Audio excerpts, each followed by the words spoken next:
Yes, good afternoon, Amma. And today's concept is distributed systems.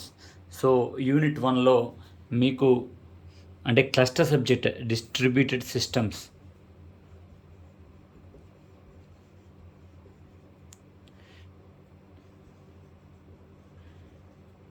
So ఇది నేను start చేయబోతున్నాను. ఈ డిస్ట్రిబ్యూటెడ్ సిస్టమ్స్లో మీకు క్లస్టర్ సబ్జెక్ట్స్ రెండు ఉంటాయి. ఒకటి distributed systems, cloud computing. So రెండు చాలా రిలేటెడ్గా ఉంటాయి. సో నేనైతే ఇప్పుడు డిస్ట్రిబ్యూటెడ్ సిస్టమ్స్ మీకు స్టార్ట్ చేస్తున్నాను.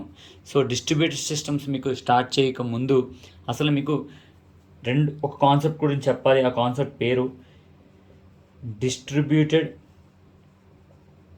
Computing system.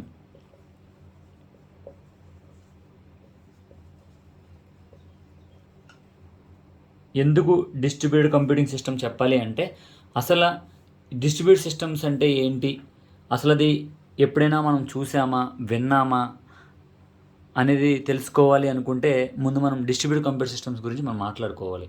సో బేసికల్గా మనకి 2 టైప్స్ ఆఫ్ కంప్యూటర్ ఆర్కిటెక్చర్స్ ఉంటాయండి. 2 టైప్స్ ఆఫ్ కంప్యూటర్ ఆర్కిటెక్చర్స్ ఉంటాయి. సో మళ్ళీ మీకు రావచ్చు, ఆర్కిటెక్చర్ అంటే ఏంటి, ఇప్పుడు దాకా మనం బ్లాక్ డయాగ్రామ్ నేర్చుకున్నాం కానీ ఆర్కిటెక్చర్ అంటే ఏంటి అనే డౌట్ మళ్ళీ రావచ్చు. సో ఇదేంటి అంటే, ఈ 2 టైప్స్లో మొదటిది మనం టైట్లీ కపుల్డ్ సిస్టమ్ అని అంటారు. Tightly coupled system. నెక్స్ట్ రెండోది loosely coupled system. Tightly coupled system and loosely coupled system. So ఇటు ముందు టైట్లీ కపుల్డ్ సిస్టమ్ అంటే ఏంటి, లూజ్లీ కపుల్డ్ సిస్టమ్ అంటే ఏంటి చెప్తే మీకు ఇక్కడ ఆర్కిటెక్చర్ అంటే ఏంటి అనే దాని మీద ఒక ఐడియా వస్తుంది. సో ఓకే, ఇప్పుడు జనరల్గాన మీరు వినే ఉంటారు, మనం స్కూల్స్లో, హై స్కూల్స్లో మీరు చదువుకుంటున్నప్పుడు ఒకటి గమనించి ఉంటారు. ఇలా ఒక మానిటర్ ఉండి, ఈ పక్కనే కీబోర్డ్ ఉండి, ఈ పక్కనే మౌస్ ఉంటుంది. బట్ దీనికి CPU అనేది ఉండదు. అలాగే సేమ్ ఇప్పుడు ఒక మానిటర్, ఒక కీబోర్డు, ఒక మౌసు ఎలా అయితే ఉందో సేమ్ అలాగే ఇక్కడ కూడా ఉంటుంది. అంటే వేరే ఒక చోట, అదే హై స్కూల్లోని అదే రూమ్లో ఇలా ఉన్నాయి. బట్ ఈ 4గిట్లకి ఎట్టి పరిస్థితుల్లోనూ కూడా CPU అనే కాన్సెప్టే లేదు. అంటే ఏ సిస్టమ్కి అయితే ఓన్ మెమరీ లేదో, అంటే CPU ఉన్నా కానీ దాంట్లో ఓన్ మెమరీ లేదో అలాంటి సిస్టమ్స్ని డంప్ టెర్మినల్ అని అంటారమ్మా. ఏమంటారు? డంప్ టెర్మినల్ అని అంటారు.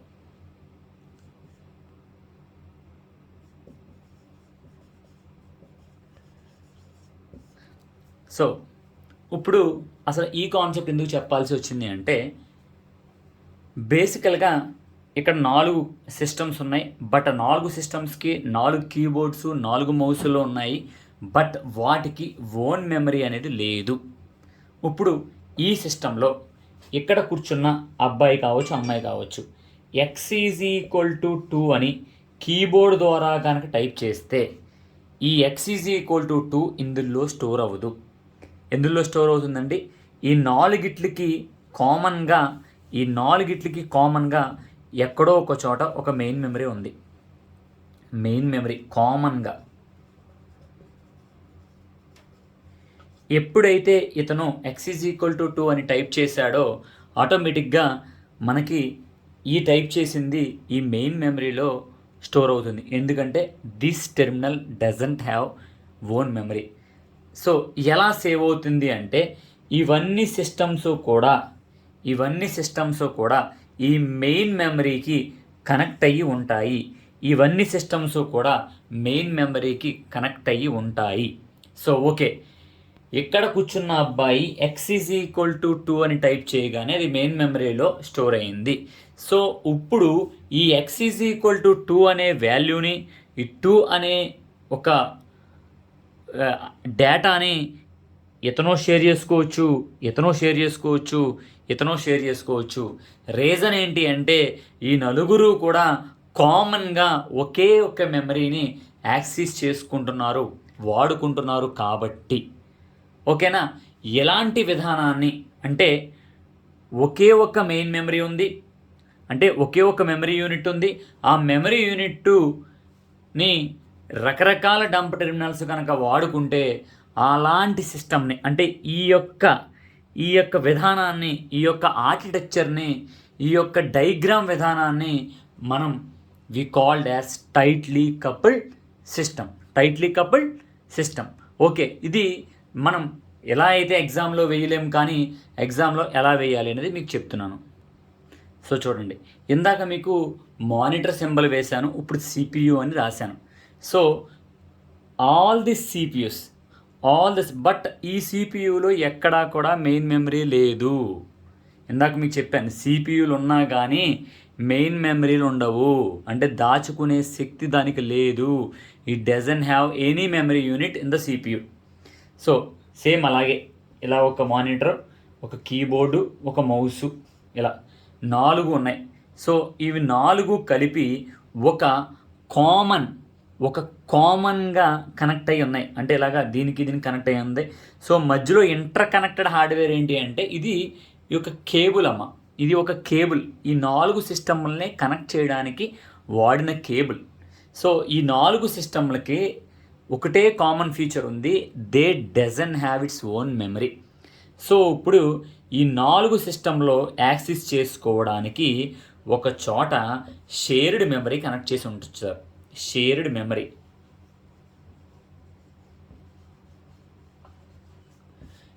మెమరీని కనెక్ట్ చేసి ఉంచుతారు. So these type of architecture is called tightly coupled system. So మనకి కొన్ని బుక్స్లో ఎలా ఉంటాయి అంటే ఎవ్రీ సిస్టమ్ హ్యాస్, ఇది ఒక సిస్టమ్ కదా, every system has processor and this system is also having processor and this system having processor and this system having processor. All the processors connected in a single network and all these systems to be accessed one memory. That memory is called shared memory. And these type of architecture చూడండి, ఇదొకటి and all these processors అని అంటారు. Processors అంటే they are nothing but dumb terminals అని అనొచ్చు, వాటిని systems అని అనొచ్చు. But they doesn't have an own memory. All these systems connected to a network and access a single shared memory. And these type of architecture is called tightly coupled system.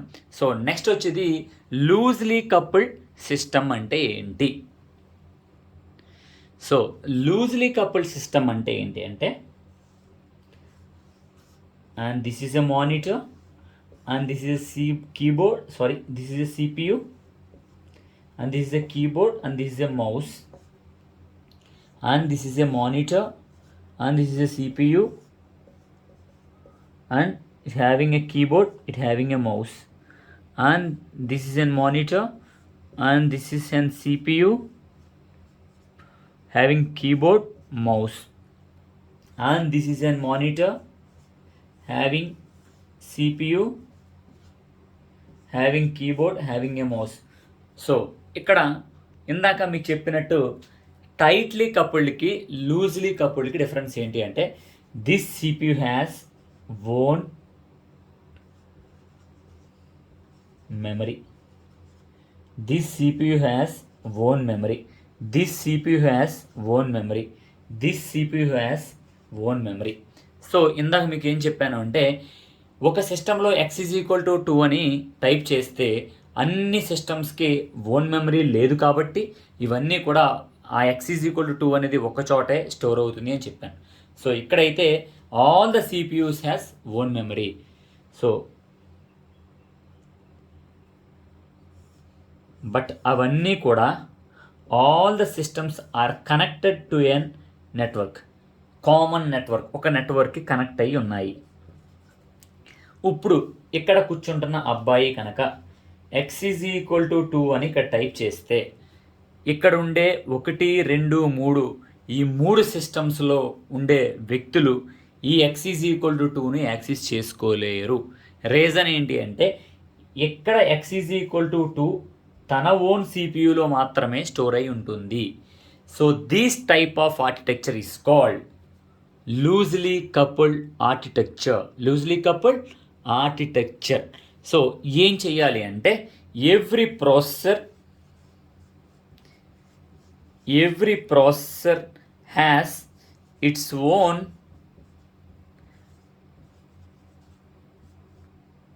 Memory. అంటే ప్రతి సిస్టమ్కి own memory ఉంటుంది. అలాగే మనం ఏదైనా ఒక డేటాను enter చేస్తే కేవలం ఆ సిస్టమ్ వరకే అది స్టోర్ అవుతుంది తప్ప వేరే సిస్టంలో ఎవరైనా కూర్చుని అది యాక్సెస్ చేయాలి అంటే సాధ్యం కాని పని. సో దీన్ని లూజ్లీ కపుల్డ్ సిస్టమ్ అని అంటారు. సో ఇప్పుడు మనకి అసలు డిస్ట్రిబ్యూటెడ్ సిస్టమ్ అనేది ఎందుకు వచ్చింది, అసలు దానివల్ల ఉపయోగం ఏమిటి అని మీరు అనుకుంటే కనుక ఈరోజు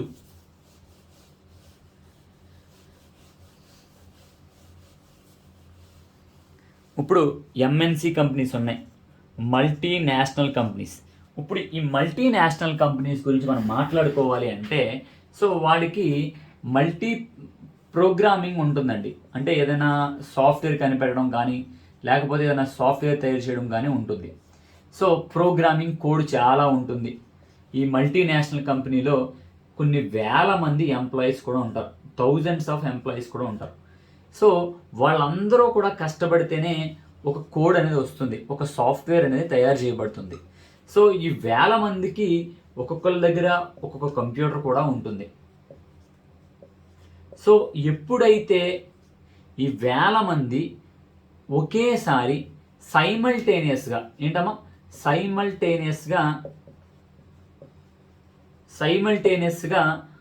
వాళ్ళు ఒక కోడ్ మీద పని చేయాలి అంటే we need a concept called distributed system.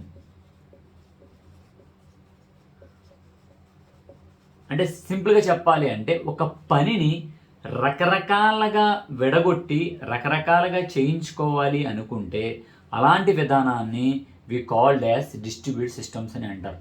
అంటే ఇప్పుడు చూడండి, ఫర్ ఎగ్జాంపుల్ మనకు వాట్సాప్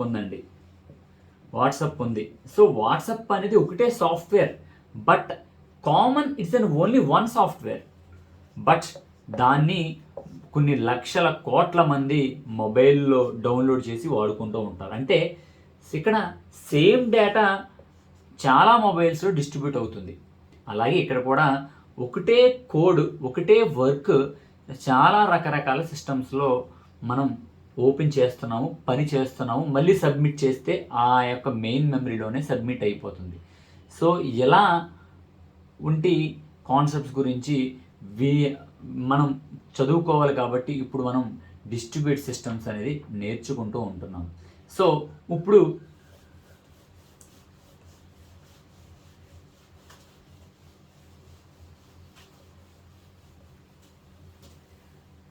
అలాగే డిస్ట్రిబ్యూటెడ్ సిస్టమ్స్ అంటే ఏంటి అంటే సింపుల్గా చెప్పాలి అంటే ఒక వర్క్ డిస్ట్రిబ్యూటెడ్ సిస్టమ్ అంటే ఏంటి అంటే ఒక వర్క్ ఏదైనా ఒక డేటా మల్టిపుల్ కంప్యూటర్స్కి కనుక షేర్ అయితే దాన్ని డిస్ట్రిబ్యూటెడ్ సిస్టమ్స్ అని అంటారు. ఏదైనా ఒక డేటా మల్టిపుల్ సిస్టమ్స్కి కనుక షేర్ అయితే దాన్ని డిస్ట్రిబ్యూటెడ్ సిస్టమ్స్ అని అంటారు. అలాగే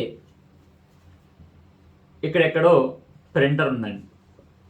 సో ప్రింటర్ అనేది ఒకటే, మల్టిపుల్ కంప్యూటర్స్ కనుక ఒకే ప్రింటర్ని సైమల్టేనియస్గా వాడుకుంటున్నాయి అంటే ఆ కాన్సెప్ట్ని కూడా డిస్ట్రిబ్యూటెడ్ సిస్టమ్ అని అంటారు. బట్ ఇక్కడ ప్రింటర్ అనకూడదు, మనం ఏమనేయాలి అంటే కంప్యూటర్ పెరిఫెరల్స్ కానీ లేకపోతే మనం కంప్యూటర్ సంబంధించిన కంప్యూటర్ రిసోర్సెస్ కానీ అనాలి.